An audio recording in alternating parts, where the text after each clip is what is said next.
estás? Yo soy Pedro Ramos y te doy la bienvenida a la Fórmula X de las ventas B2B, el podcast donde compartimos historias reales, estrategias prácticas para que tu negocio venda más y mejor. En este espacio no hablamos de técnicas sueltas, hablamos de estructuras que permiten crecer de forma rentable y sostenida. Hoy vamos a abordar un tema clave para muchas empresas que venden en sectores exigentes. Cómo estructurar ventas B2B rentables en industrias complejas como la construcción y el suministro industrial. Porque en estos sectores no alcanza con tener buenos vendedores. Sin procesos claros, márgenes definidos y liderazgo comercial, las ventas se vuelven inestables y difíciles de escalar. En este episodio vamos a hablar de estructura comercial, rentabilidad y toma de decisiones en contextos donde vender mal sale caro. Si vendes B2B en industrias o construcción y quieres dejar de improvisar, este episodio es para ti. Comenzamos. Hoy me acompaña alguien que conoce desde la operación lo que implica vender en industrias complejas como la construcción y el suministro industrial. César Macías es empresario y consultor mexicano con amplia experiencia liderando operaciones y ventas B2B en sectores industriales.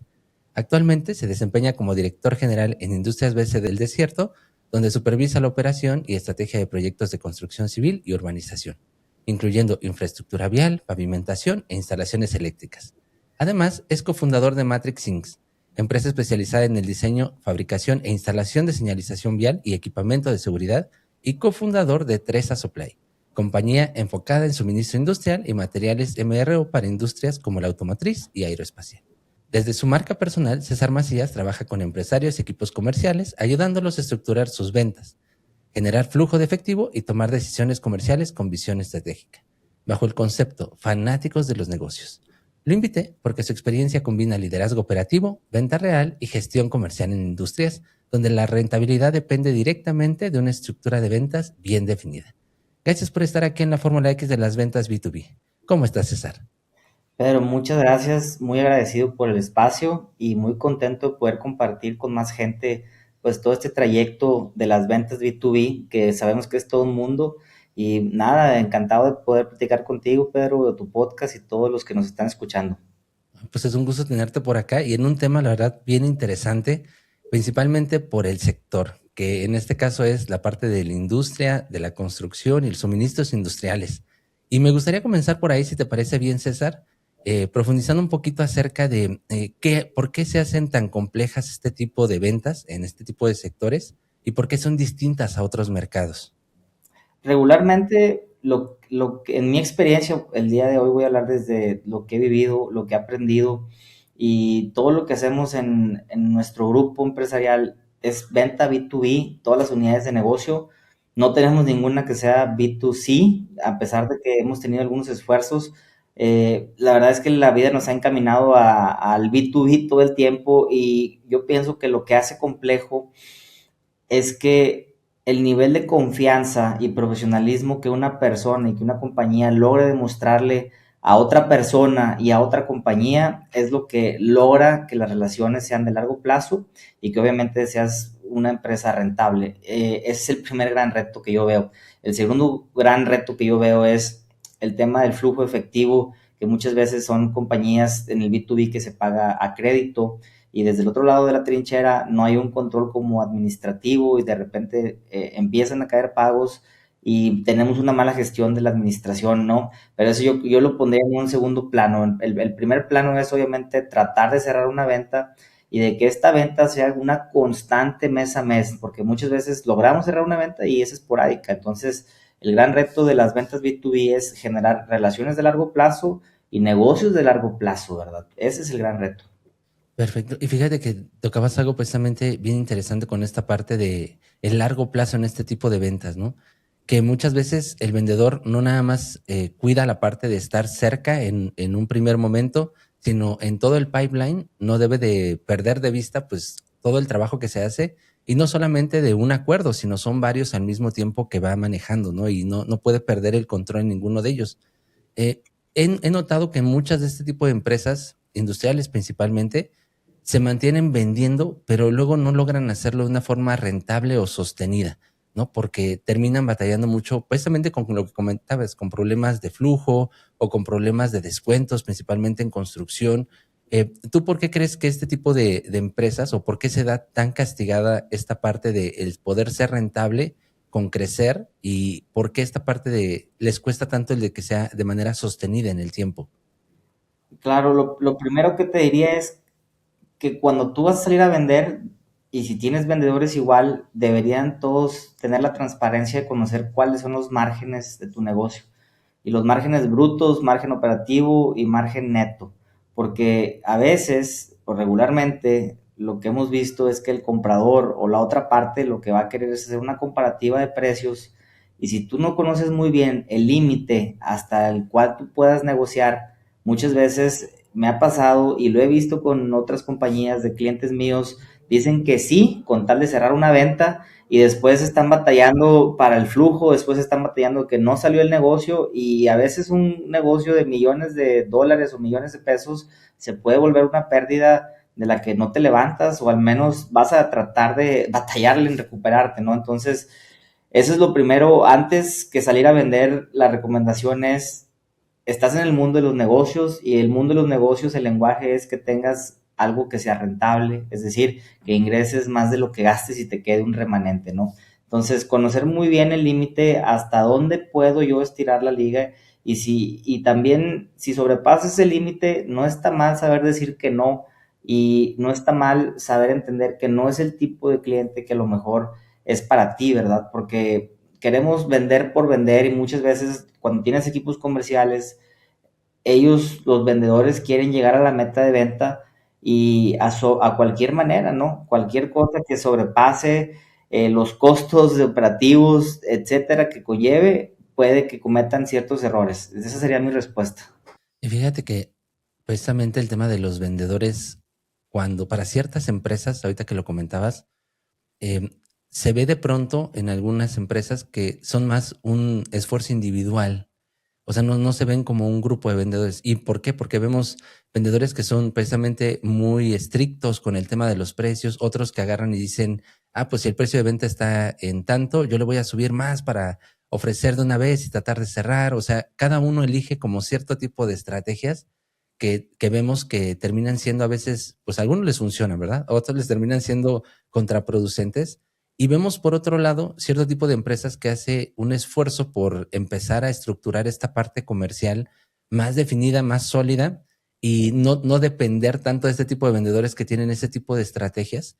Y me gustaría ahí conocer en tu experiencia si sí hay una diferencia muy grande en el resultado de este tipo de empresas que tienen esos vendedores con los que realmente tienen una estructura comercial. Mira, hay una enorme diferencia. Yo le llamo a ese tipo de vendedores rockstars, ¿verdad? Eso. Y en mi equipo de trabajo personalmente, a veces no embonan muy bien porque son solitarios, y ellos no trabajan bajo una estructura ni un sistema, ¿no? A ellos ese perfil le funciona muy bien, su metodología con la que trabajan, y ellos hacen su relacionamiento, y puede que peguen unos jonrones, como le llamo yo, de ventas, pero a mi parecer la venta constante y la venta con flujo es muchísimo mejor. Y eso hemos visto los resultados en el sistema de ventas comercial que tú tienes, es decir, cuando tienes una metodología del punto A al punto C, es decir, cómo estás prospectando, cómo están llegando los prospectos, cómo les estás hablando, qué les estás ofertando, y la solución que tú estás presentando, y eso cada uno de tus vendedores lo vuelves sistemático, el resultado es muchísimo mejor. ¿Por qué? Porque a la vuelta de que una persona, algún comprador que esté del otro lado, sale de la compañía y llega un nuevo comprador, el sistema no falla, porque al final de cuentas tú le estás dando el fin, que es una solución a un problema que él tiene, ya sea de un producto o de un servicio. Entonces, la diferencia radica en que muchas veces el vendedor rockstar hace una super relación con el comprador o con la otra contraparte, que cuando llega el nuevo no es lo mismo, ¿verdad? ¿Por qué? Porque él no Correcto. está siguiendo un sistema.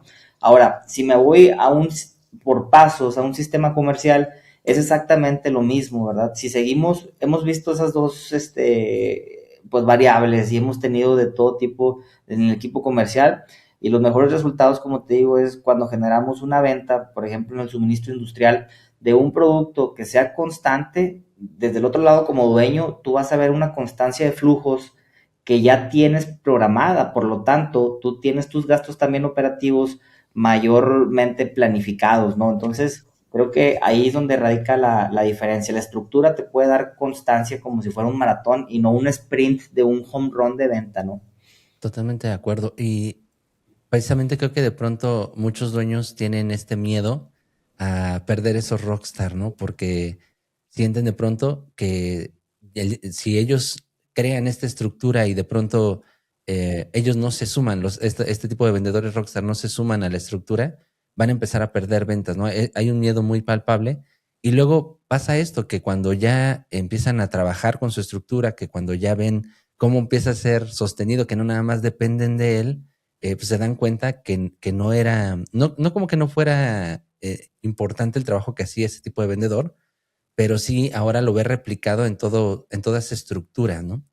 Y me gustaría preguntarte ahí, César, si alguien quisiera comenzar, porque digamos que su estructura hoy tiene a los vendedores, les pide resultados, pero no podría denominar que tiene una estructura como tal, ¿no? Y él quisiera comenzar esto, a ponerle orden, forma y todo, ¿por dónde le recomendarías empezar? Comenzaría entendiendo nuestro punto de partida y el punto de llegada. ¿Cuál es el punto A y cuál es el punto Z al que queremos llegar? Y todo lo que está en medio, ahora sí que es como un viaje que tenemos que definir. Ese viaje, ¿qué quiere decir? ¿Cómo nos va a encontrar un prospecto? ¿Cómo lo vamos a encontrar nosotros? ¿Cómo lo vamos a contactar? ¿De qué manera lo vamos a contactar? Yo sé que es un trabajo que a veces lleva muchas horas y tiempo, que normalmente a veces los dueños de negocio lo entienden por naturaleza, pero el reto está en lograr meterle un poquito de horas, transmitirlo al equipo y tener unas juntas de ritmo, definiendo esos pasos del punto A al punto Z, pensando en la tierra prometida que le llamo yo, ¿verdad? Que es cerrar la venta. Y una vez que tengas bien definidos esos pasos, simplemente estarlo midiendo y obviamente motivando y obviamente analizando. ¿Y esto cómo se hace? Nosotros al principio te platico la historia rápida de Ujú. cuando lo hicimos, lo hacíamos disparando para todos lados, ¿no? Decíamos, ya generamos nuestra estructura de ventas, empezábamos a ver los pasos, ¿no? Llegaron por LinkedIn, llegaron por redes sociales, llegaron por correo, ok, y de repente no le damos seguimiento a ningún prospecto.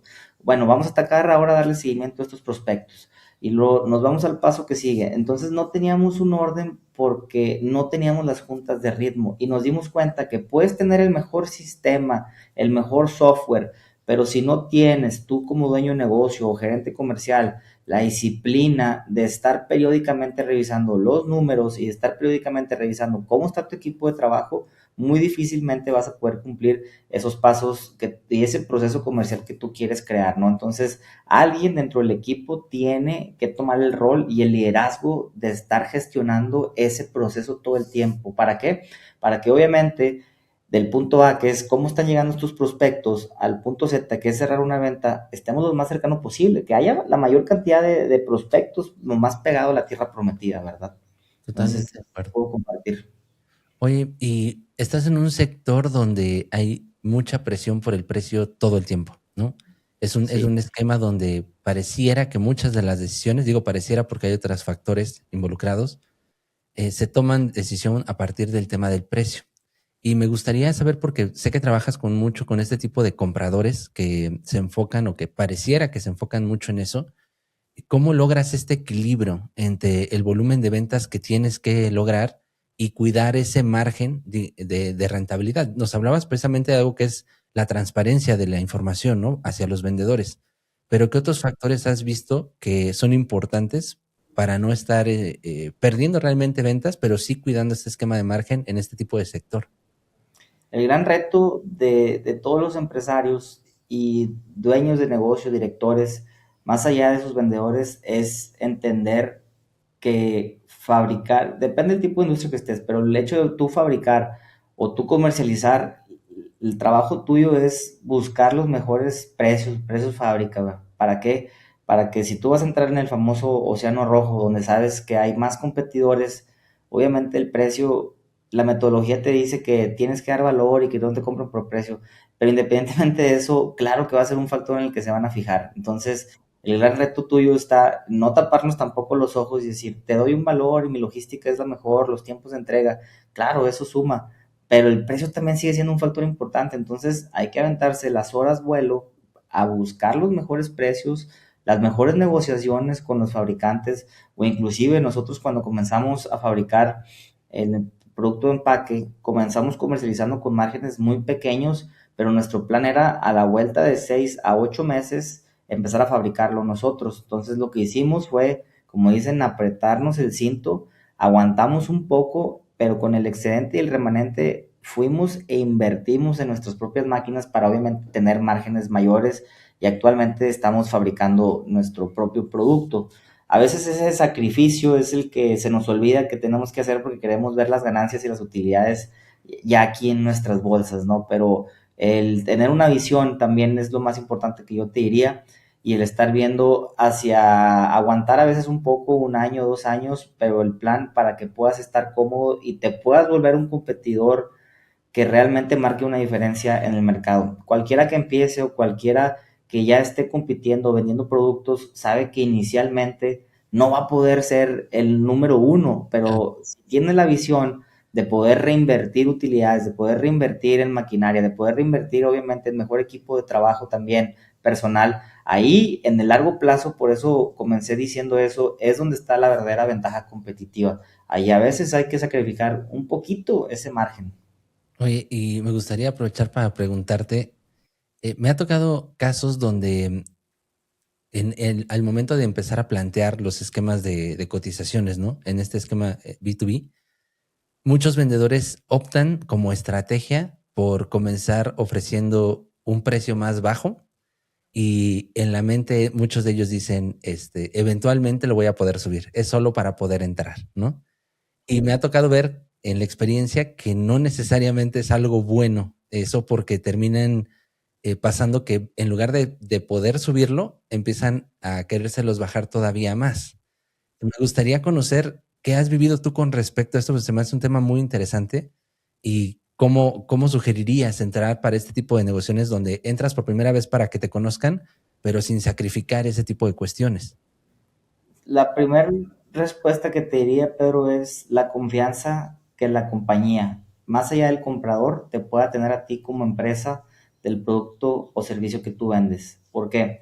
Porque va a llegar diciembre y va a haber cambios de compradores y empiezan el año o inclusive aunque no haya cambio de compradores, van a querer buscar mejoras en los precios. A Sí. veces es incongruente porque tú dices, hay inflación en el mercado, por consecuencia el precio debería aumentar. Y si tú muchas veces comercializas y no tienes la capacidad todavía de fabricar, te vas a topar con que el que te está vendiendo el producto te va a subir el precio y resulta que el comprador te lo quiere bajar. Y si tú no se lo bajas, pues va a buscar otras opciones en el mercado que sí le den el precio más abajo. Entonces, esa es una paradoja con la que nos hemos topado mucho y como lo hemos contrarrestado es siendo especialistas en los productos que vendemos y tratando nosotros inclusive de eficientar nuestros procesos y nuestros costos de producción, porque a veces también es un gran reto la negociación de final de año. Y te voy a poner un ejemplo real que pasó de 2025 a 2026, de diciembre a enero. Este ejemplo, en la industria automotriz, con lo que se platica de Donald Trump, todo mundo, todos los compradores de industria quieren bajar precios y quieren buscar nuevos proveedores. Entonces, nuestra postura fue la siguiente. Ok, de los 10 productos a un cliente que te estamos manejando, hay 3 productos en los que podemos bajar 1 a 2% de margen. Nosotros ya lo habíamos visto desde junio. La previsión es algo muy importante. Entonces, pero el acuerdo está, siempre en las negociaciones se trata no nada más de bajarse y que me compren, sino qué también puedo yo recibir como proveedor, qué beneficio puedo tener. Y el mejor beneficio que puedes tener es una compra segura todo el año, para que yo me pueda asegurar en flujos, me pueda asegurar en inventario, me pueda asegurar en material. Entonces, pedimos una orden de compra para todo el año y que nos metieran como un proveedor de proyectos. ¿Qué quiere decir esto? En este caso, en este cliente lo maneja así. Quiere decir que somos indispensables oficialmente. Entonces, el hecho de que tú busques cómo te respaldas, a veces con una orden de compra, a veces con un contrato, a veces con simplemente un correo que diga que todo el año va a haber algún consumo, puedes negociar esa primera parte. Pero volviendo al punto que comenté ahorita de la responsabilidad del dueño, de algún director, en buscar eficientar siempre esos costos porque estamos de acuerdo que va a pasar esa negociación. Y obviamente ahí es donde si ellos salen a buscar, a lo mejor van a encontrar proveedores con 5 o 10% más abajo, pero ahí es donde nosotros te decía la confianza, porque ya dices, tengo 5 o 6 años trabajando contigo y nunca te ha faltado inventario, nunca te ha faltado material, tu línea de producción está al 100%, me hablas en sábado a veces a las 6 de la tarde o en domingo a la 1 y tengo a alguien disponible para ti para que te dé el servicio. Entonces, ahora sí empieza a utilizar los otros argumentos, pero con el ejemplo, porque a veces de primeras tú vas y lo dices y a lo mejor nadie te va a creer, pero ya cuando tienes un historial probado, el ejemplo es tu mayor arma también para entrar en esas negociaciones. Totalmente de acuerdo. Oye, me gustaría irme un poquito al tema del liderazgo porque viendo esta parte de los gerentes comerciales, principalmente de los gerentes comerciales, los que están a cargo del equipo de los vendedores, hay una forma en la que de pronto ellos se desarrollan, ¿no? Cuando no hay tanta estructura, es mucho el tema de urgencia, ¿no?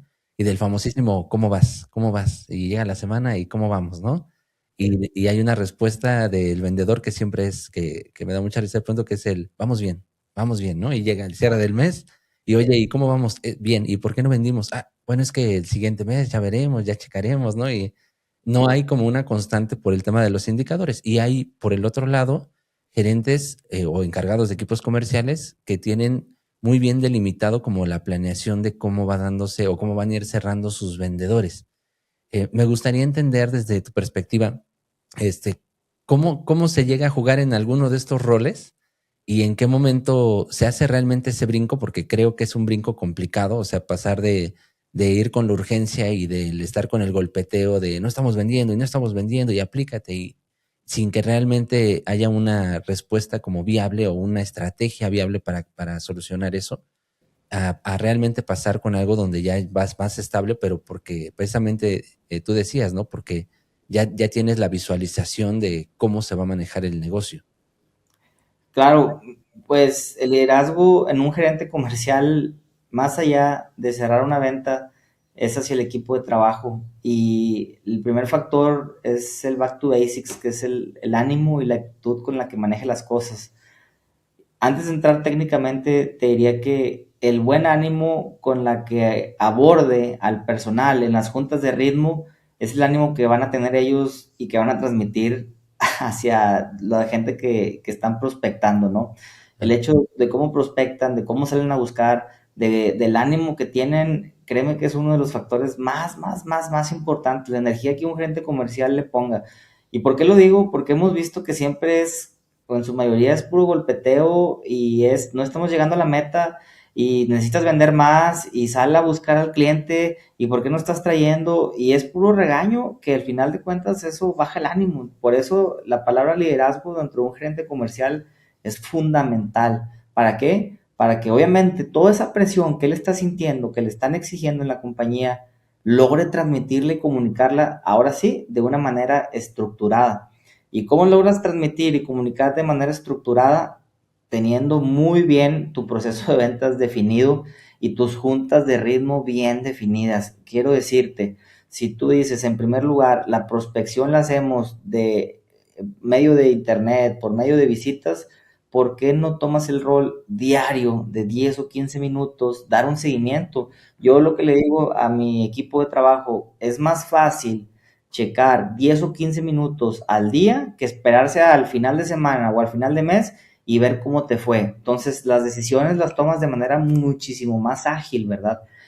Y en un segundo plano, saber escuchar qué es lo que está pasando, porque cuando, como bien dices, el vendedor le preguntas, te va a decir, ya visité a 5 empresas y ya les mandé nuestra presentación. Entonces, sabes que al final de cuentas, pues, felicidades, pero lo que queremos es acercarnos lo más posible al cierre de la venta. A lo mejor el cierre de la venta ahí sí va a empujar ya un gerente o un dueño de negocio para que llegue al cierre, pero el hecho de que yo le digo, traigan el plato de comida a la mesa lo más cercano posible, no nada más lo avienten y a ver qué pasa, ¿verdad? Ahí es donde justamente el gerente comercial, su chamba es, o como decimos aquí en México, es empujar lo más posible para que avancen. ¿Y qué quiero decir que avancen? ¿Qué retro te dio el cliente? ¿Cuál fue? ¿Cómo le pareció el precio? las preguntas con las que él pueda desarrollarse dentro del proceso comercial hacia sus vendedores es lo que va a empujar que lleguen lo más cercano en mi experiencia. Por eso el liderazgo, la comunicación y el saber hacer preguntas que te acerquen lo más posible hacia la tierra prometida, creo que es el éxito que un gerente comercial pueda tener.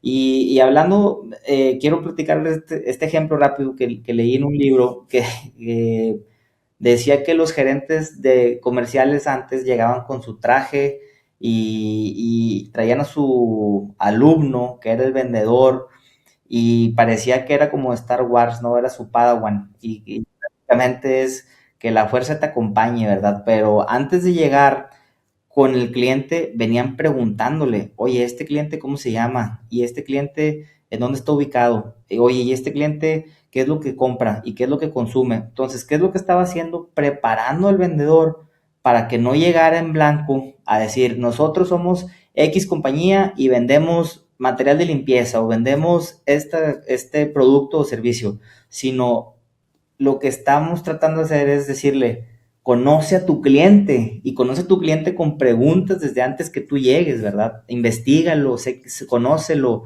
qué le duele, qué consume, a quién le vende él. Entonces, todo ese tipo de cosas creo que el gerente comercial tiene que enseñar y empujar a sus vendedores.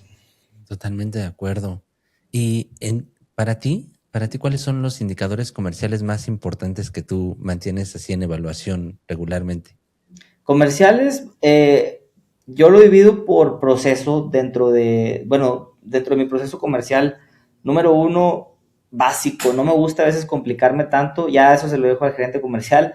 Es decir, cuánta gente está llegando, cuánto estamos cotizando y cuánto estamos cerrando. Ok, O sea, números así como muy básicos, ¿no? O sea, es decir, nos llegaron 100 solicitudes, de las cuales cerramos 90 o perdimos 80.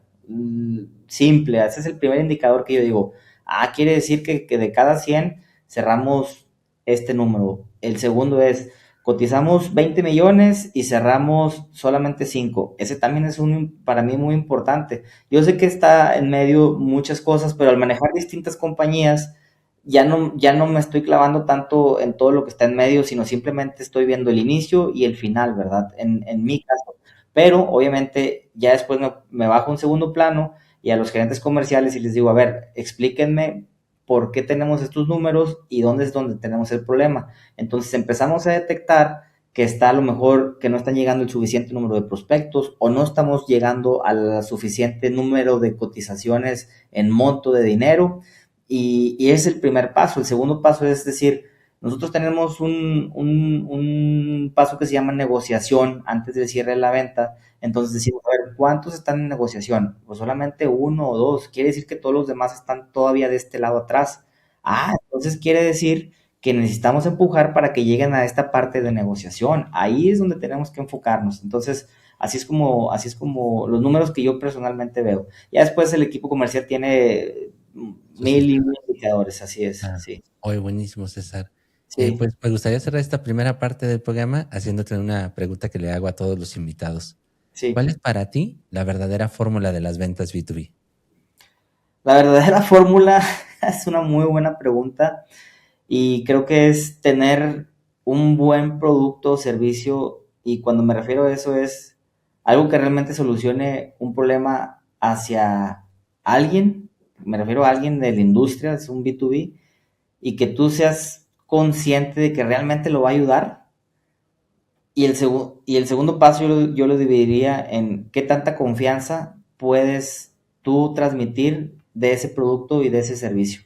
Creo que esa es la fórmula que deberíamos todos buscar. O sea, un buen producto que realmente ayude a una persona que realmente lo necesite y la confianza que tú logres transmitirle a esa persona o a esa compañía. Totalmente de acuerdo.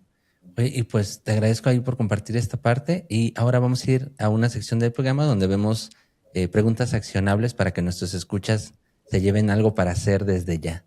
Sí, Esta sección se llama el as bajo la manga. Todo vendedor exitoso tiene una técnica, hábito o recurso que le da una ventaja decisiva.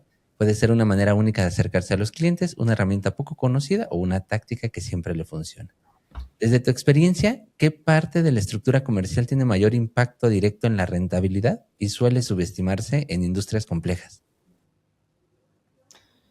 Em, no hay una sola cosa como tal, porque cada proceso tiene su punto más importante, y es que marketing y ventas no están separados. Y yo te diría justamente que el marketing, que no necesariamente es digital, a veces es la visita hacia el cliente y cómo llegas vestido, y cómo tienes tu camisa, y cómo tienes tu libreta. Desde ahí tú ya estás haciendo marketing. Es la imagen con la que la otra persona te va a ver. Y te voy a poner el ejemplo de que cuando nosotros empezamos la constructora, no éramos los más grandes ni teníamos la mayor maquinaria posible, pero sí dijimos, vamos a ser los número uno que nos van a reconocer en el mercado, en imagen, en internet y físicamente. Entonces, con esa batuta nos dio la premisa de que nos empezaran a conocer y nos dieran la confianza. Y obviamente la confianza quiere decir el cierre de una venta, y reinvertimos y empezamos con esas poquitas ventas a invertir y a crecer y a hacernos de maquinaria y equipo, ¿verdad? Pero justamente creo que ese es el primer detonante. Y el segundo detonante que yo te diría es en una relación personal, de nuevo, siendo repetitivo, es la confianza. Y la confianza es no fallar. No fallar en lo que dices, no fallar en lo que prometiste, no fallar en la hora que quedaste de enviar o de estar. Todos esos pequeños detalles son lo que genera que seas alguien de confiar y que digan, yo sé que ahorita a lo mejor estás un poquito caro, pero te doy mi presupuesto. Eso se llama confianza. Muchas veces los compradores dicen, yo me voy con él porque está más barato. Pero ¿qué pasa si a ti te dan la retro? Casi nunca se la dan a nadie porque dicen, no, yo me fui con el más barato, ¿verdad? Pero te la dan cuando tienen la confianza de decirte, quiero trabajar contigo, me interesa, este es el target que traigo, ¿puedes o no puedes? Ah, eso es a lo que queremos llegar. Correcto, no, totalmente de acuerdo.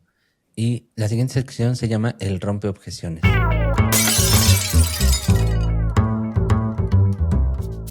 Las objeciones son parte inevitable de cualquier venta, pero la forma en que las abordamos marca la diferencia entre cerrar el trato o perderlo.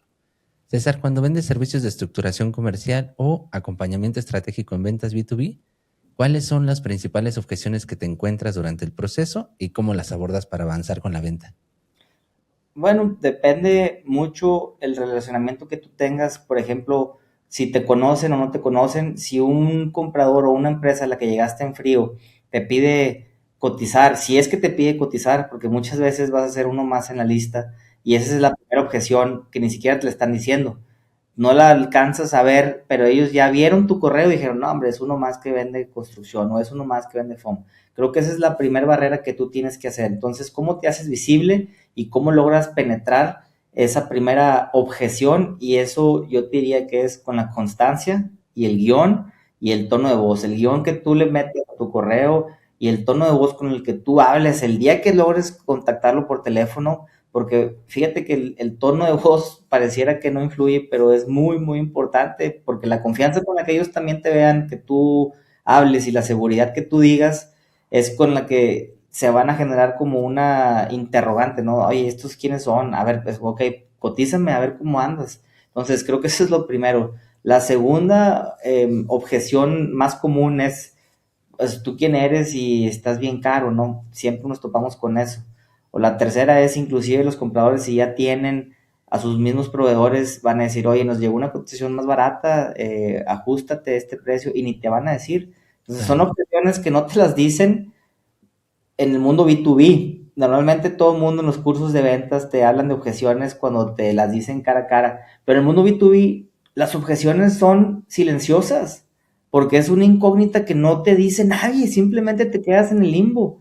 Entonces, el hecho de tú ser consciente de que tienes que llegar al punto Z, que es el cierre de la venta, es cómo logras ir penetrando hasta que logras estar cara a cara con ese comprador y que te vea confianza. Entonces, ¿qué es lo que va a hacer él? Oye, este ya me mandó 3 correos, a ver quién es. Entonces me meto a su página web o me meto a ver qué es lo que están haciendo, ¿no? Entonces la confianza que también estás transmitiendo de tu imagen es muy importante, porque van a empezar a verte. Y lo segundo, como digo, es el trabajo tras bambalinas y tras el escenario, que es, como lo repito, tener un buen producto con un precio competitivo de mercado que realmente solucione un problema que tienen. Entonces, tener eso en conciencia y transmitírselo a tu equipo de trabajo y a tus vendedores cambia completamente el chip con el que están abordando a un comprador en el mundo B2B. Claro, fíjate que ahorita aprovechando que comentabas eso acerca de la actitud, por ejemplo, en la llamada telefónica, en alguna ocasión me tocó analizar los audios de llamadas de un cliente, ¿no? Que hacía su equipo de ventas al momento de recibirlas por internet. Ellos procesaban la información y bueno, llamaban en directo, ¿no? No hacían mensajes. Y una constante que le decía yo, le decía, mira, yo no sé si es tu sistema o si realmente es el equipo comercial, pero cada que contestan, les digo, yo les escucho como tristes de estar contestando, o sea, se escuchan como muy apagados, como que no quieren contestar, le digo, y escuchas del otro lado a la persona que está llamando para pedir informes y pues él está, o sea, se escucha en un tono normal. Entonces le decía yo, pues vamos a comenzar lo primero diciéndoles que cuando contesten por teléfono sonrían y que vamos a arrancar por ahí porque va a ser una diferencia. Y fíjate que es curioso porque los vendedores que atendían las llamadas me decían, la verdad es que yo no pienso en eso cuando estoy contestando, o sea, me centro tanto en lo que está diciendo la otra persona que yo dejo de pensar si mi tono es de cierta manera o si realmente le estoy dando el espacio, si realmente le estoy escuchando.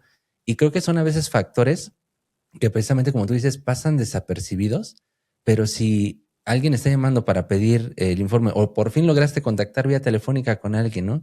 Y el tono va apagado o si de pronto la información viene incompleta o no venía en el orden en el que iban a darse las cosas, son factores que, como tú dices, son invisibles, pero que terminan afectando completamente al equipo y bueno, y obviamente al cliente, porque el cliente deja de percibirte como con la confianza que realmente va a tener o que le puedes solventar su problema, ¿no?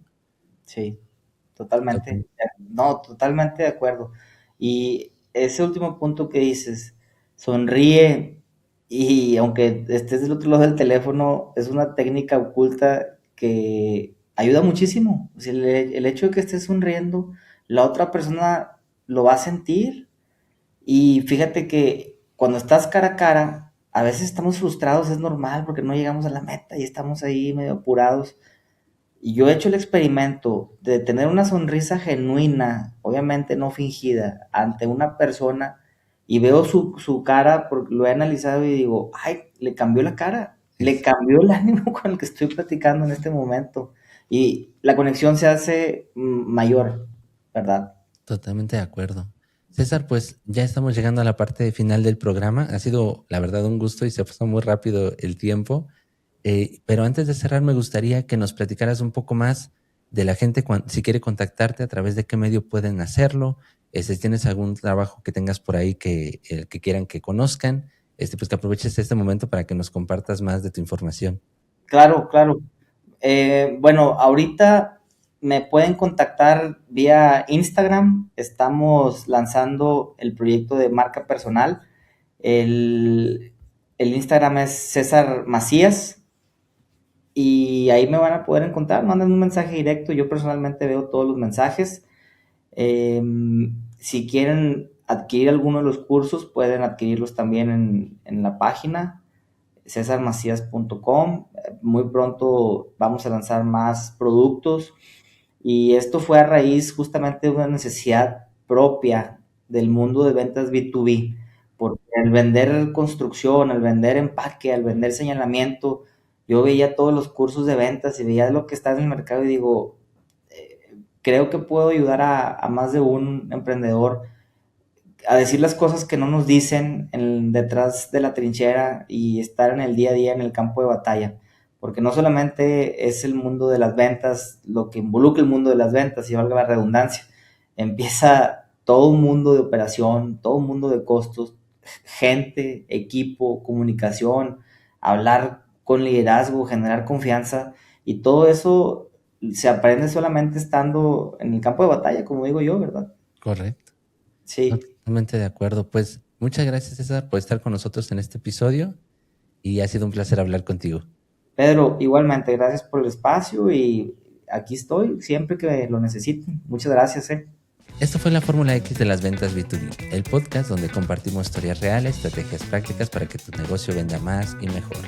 Gracias por acompañarme en esta conversación. Si algo de lo que escuchaste hoy te sirvió o te dio una nueva idea, compártelo con tu equipo o con alguien que lo pueda aprovechar. Agradezco a Delfis Oana y Salvaluca en la producción y a todo el equipo de edición. No olvides seguirnos en tu plataforma de preferencia y activar las notificaciones para no perderte ningún episodio. Yo soy Pedro Ramos y nos escuchamos en el siguiente capítulo para seguir descubriendo la Fórmula X de las ventas.